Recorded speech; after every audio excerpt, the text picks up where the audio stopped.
Hello everyone, welcome to study with Gyan Prakash. Study with Gyan प्रकाश के आज के वीडियो में शुरू करते हैं 21 जुलाई की करंट अफेयर्स। और इस वीडियो की शुरुआत करेंगे रिवीजन से। तो याद रखिएगा कि 16 जुलाई को अभी हाल ही में विश्व सर्प दिवस के रूप में मनाया गया। ऑस्ट्रेलिया के पूर्व फुटबॉल खिलाड़ी माइल जेडिनक ने संन्यास की घोषणा की है। माइल जेडिनक ये फुटबॉल खिलाड़ी हैं ऑस्ट्रेलिया के, इन्होंने संन्यास की घोषणा कर दी है। ट्यूनीशिया के प्रधानमंत्री एलिस फाक ने राष्ट्रपति को अपना इस्तीफा सौंप दिया है। एलिस फाक इन्होंने अपना इस्तीफा दे दिया है ट्यूनीशिया के प्रधानमंत्री पद से। स्पोर्ट्स अड्डा के नए ब्रांड एम्बेसडर बनाए गए हैं ब्रेटली, ये ऑस्ट्रेलिया से हैं। और बांग्लादेश में भारत के नए राजदूत बनाए गए हैं विक्रम दुरई स्वामी। हाल ही में विश्व शतरंज दिवस कब मनाया गया? हाल ही में विश्व शतरंज दिवस मनाया गया था 20 जुलाई को। और ये 20 जुलाई को क्यों मनाया जाता है?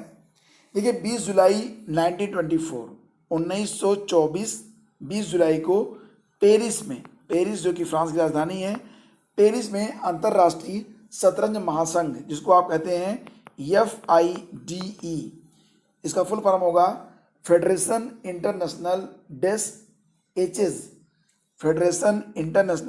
एचेज, स्थापना हुई थी इसकी 20 जुलाई 1924 को। और यही वजह है कि प्रतिवर्ष 20 जुलाई को विश्व शतरंज दिवस के रूप में मनाया जाता है।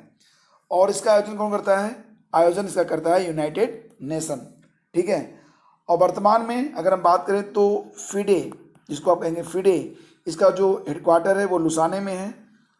और प्रेसिडेंट है वर्तमान में आर्कडे ड्वारकोविच, ठीक है। स्पेलिंग देख लीजिए आप लोग, याद रहेगा आपको, ARKADY आर्कडे और DVRCKOVICH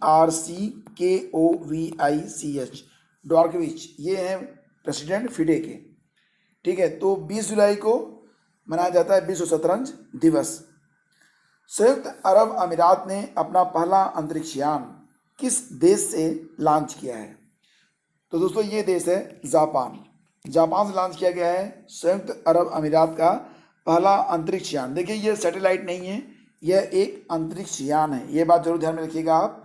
और संयुक्त अरब अमीरात यानी कि UAE ने जापान के एक प्रक्षेपण केंद्र से अपने मंगल अंतरिक्ष यान, जिसका नाम रखा है उन्होंने अल आमल, हिंदी में इसको कहेंगे उम्मीद, अंग्रेजी में कहेंगे इसे होप, तो उसका सफल प्रक्षेपण किया है। मंगल ग्रह, जिसको लाल ग्रह कहते हैं, तो लाल ग्रह के अध्ययन के लिए रवाना हुआ यह यान अरब जगत का पहला अंतरिक्ष यान है। अल आमल यानी कि होप प्रोब नामक इस यान का वजन है 1.3 टन और इसे जापान के तनेगाशिमा अंतरिक्ष केंद्र से स्थानीय समयानुसार 1:58 पर लॉन्च किया गया था। तो याद रखिएगा, ये काफ़ी इंपॉर्टेंट है। और ये अरब जगत का पहला अंतरिक्ष यान है जिसे मंगल ग्रह के अध्ययन के लिए रवाना किया गया है। और ये 7 महीने में पहुंचेगा कहाँ तक? मंगल तक। भारत का स्वदेशी निमोनिया वैक्सीन किस कंपनी ने लॉन्च किया है? भारत का स्वदेशी निमोनिया वैक्सीन लॉन्च किया गया है सीरम इंस्टीट्यूट ऑफ इंडिया के द्वारा, ठीक है। तो DCGI वर्तमान में कौन है? डॉक्टर VG सोमानी, उन्होंने मंगलवार को सीरम इंस्टीट्यूट ऑफ इंडिया द्वारा विकसित न्यूमोकोकल पॉलीसैकेराइड कंजुगेट वैक्सीन, नाम इसका क्या है? न्यूमोकोकल पॉलीसैकेराइड कंजुगेट वैक्सीन को मंजूरी दे दी है। पुणे की कंपनी है ये, पुणे स्थित कंपनी अब भारत में उपयोग के लिए वैक्सीन का निर्माण कर सकती है। यह टीका शिशुओं में स्ट्रेप्टोकोकस न्यूमोनिया के कारण होने वाले आक्रामक रोग और निमोनिया के खिलाफ सक्रिय टीकाकरण के लिए उपयोग किया जाएगा। और स्वदेशी न्यूमोकोकल वैक्सीन होने से बाल मृत्यु दर कम करने के हमारे प्रयास में एक गेम चेंजर साबित हो सकता है। तो याद रखिएगा 2 बातें यहाँ पर कि सीरम इंस्टीट्यूट ऑफ इंडिया ये पुणे बेस्ड कंपनी है और वर्तमान में हमारे जो DCGI हैं ये काफ़ी चर्चा में रहेंगे। इनका नाम है VG सोमानी। G20 के वित्त मंत्रियों की अभी हाल ही में 18 जुलाई को बैठक हुई। अब यहाँ पर 3 फैक्ट हैं, आपको बताने हैं कि इसमें से कौन से फैक्ट सही हैं और कौन से गलत हैं। केंद्रीय वित्त मंत्री निर्मला सीतारमण ने वीडियो कॉन्फ्रेंसिंग के माध्यम से सऊदी अरब की अध्यक्षता में हुई G20 के वित्त मंत्रियों और केंद्रीय बैंक गवर्नरों की तीसरी बैठक में हिस्सा लिया। इसको कहेंगे FMCBG।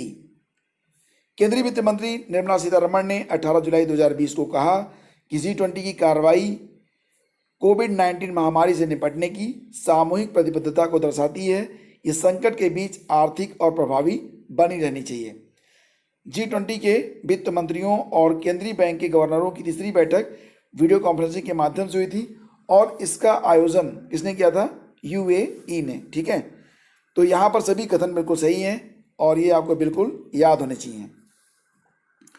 किस देश के शोधकर्ताओं ने बाथनीमस रक्सासा नामक समुद्री तिलचट्टे की खोज की है? बाथनीमस रक्सासा नामक समुद्री तिलचट्टे की खोज की गई है। हॉलीवुड की जो फिल्में होती हैं बिल्कुल उसी प्रकार का यह एक ज़ू है। इसकी लंबाई लगभग 20 इंच होती है, 20 इंच, जो कि काफ़ी बड़ी है। ये हाथों में लेने पे आपको पता चलेगा कि साइज़ इसकी काफ़ी बड़ी है। ऊपर से तो ये बिल्कुल तिलचट्टे जैसा दिखता है, इसलिए इसको समुद्री तिलचट्टा भी नाम दिया गया है। और इसकी खोज की है सिंगापुर के जो शोधकर्ता हैं उन लोगों ने। और ये जीव जो पाया गया है कहाँ पर? हिंद महासागर में काफ़ी गहराई पर ये जो जीव है वो पाया गया। लगभग 800 मीटर की गहराई में यह जीव पाया जाता है और यह प्रतीत होता है कि यह एक हेलमेट लगाए हुए है। एक्चुअली में देखने में यह एक तिलचट्टे जैसा जरूर प्रतीत होता है, लेकिन यह जो जीव है वो झींगा मछली और केकड़ी की प्रजाति जैसा है। मतलब इसका जो संबंध है वो झींगा या फिर केकड़ी की प्रजाति से हो सकता है। ये तिलचट्टे से जुड़ा हुआ जीव नहीं है, हालांकि दिखता है ये बिल्कुल तिलचट्टे जैसा ही है। पहली बार इसे 2018 में खोजा गया था, लेकिन अब जाके ये दुनिया के सामने आया है। और आपको ये भी बता दें कि ये जो जीव है वो मतलब इंसानों के लिए कोई बहुत हानिकारक नहीं है। ये इंसानों पर हमला नहीं करता है और इसको नाम दिया गया है बाथनीमस रक्सासा, जरूर याद रखना। और इसके जो पैर होते हैं वो 14 जोड़ी पैर होते हैं। हिंद महासागर में पाया गया है और सर्वेक्षण टीम का नेतृत्व किया था पीटर एनजी ने। Peter Ng. बाथनीमस रक्सासा की पहचान एक विशाल आइसोपाड के रूप में की गई है। हालांकि ये तिलचट्टे की तरह दिखता है और लेकिन ये केकड़े और झींगे की प्रजाति से संबंधित है। तुर्कमेनिस्तान के अगले राजदूत कौन होंगे? तो बस इतना ही याद रखना कि तुर्कमेनिस्तान के जो अगले राजदूत होंगे वो हैं doctor Vidhu P Nair. Doctor Vidhu P Nair वर्तमान में ये विदेश मंत्रालय के निदेशक हैं, डायरेक्टर। निम्नलिखित में किस प्लेटफॉर्म ने फोन पे के साथ साझेदारी की है? तो डिजिटल भुगतान के लिए फोन पे के साथ साझेदारी की है ओला ने। तो ओला जो है वो पूरी तरह से यानी कि फोन पे का वॉलेट और फोन पे का UPI दोनों ही आप यूज कर सकते हैं ओला में अगर आप बैठते हैं तो पेमेंट करने के लिए। तो हालांकि एक पुराना क्वेश्चन है लेकिन इसे मैंने रखा है यहाँ पर रिवीजन के लिए। Future of higher education 9 mega trends नामक पुस्तक का विमोचन किसने किया? तो फ्रेंड्स ये क्वेश्चन भी रिवीजन के लिए ही है और ये काफ़ी इंपॉर्टेंट है, इसलिए मैंने इसे रखा है इस वीडियो में। सही जवाब इसका होगा उपराष्ट्रपति एम वेंकैया नायडू ने इस किताब का विमोचन किया था। और इस किताब में जो हायर एजुकेशन से संबंधित समस्याएं होती हैं, लाइक जो स्टूडेंट टीचर रिलेशनशिप हैं, प्रयोगशालाएं होती हैं, टीचिंग मेथड होते हैं, उन चीज़ों पर चर्चा की गई है इस किताब में। मोगोपिरना नम्बेंसिस के जीवाश्म की खोज किस देश में की गई है? मोगोपिरना नम्बेंसिस यह एक शाकाहारी जीव था जो कि पौधों पर डिपेंड करता था और इस जीव की खोज हुई है ऑस्ट्रेलिया में। तो ऑप्शन सी इसका सही जवाब है। मोगोपिरना नम्बेंसिस के रूप में पाए जाने वाले इस जानवर को मतलब ये जानवर जो था वो स्तनपायी भी था। ठीक है, और ऑस्ट्रेलिया में एक झील है जिसका नाम है पिनपा। पिनपा झील में इसके जो जीवाश्म हैं वो पाए गए हैं। भारतीय जनसंचार संस्थान IIMC के महानिदेशक के रूप में किसे नियुक्त किया गया है? तो फ्रेंड्स ये क्वेश्चन काफ़ी इंपॉर्टेंट है।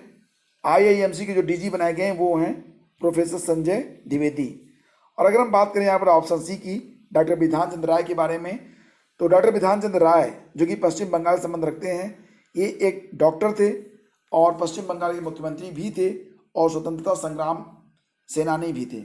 और इन्हीं की याद में प्रतिवर्ष 1 जुलाई को चिकित्सक दिवस के रूप में मनाया जाता है, डॉक्टर्स डे मनाया जाता है डॉक्टर विधान चंद्र राय के जन्मदिन को, जो कि होता है 1 जुलाई। तो फ्रेंड्स, ये थे आज के टॉप 10 MCQs। उम्मीद करता हूँ कि वीडियो आपको पसंद आया होगा।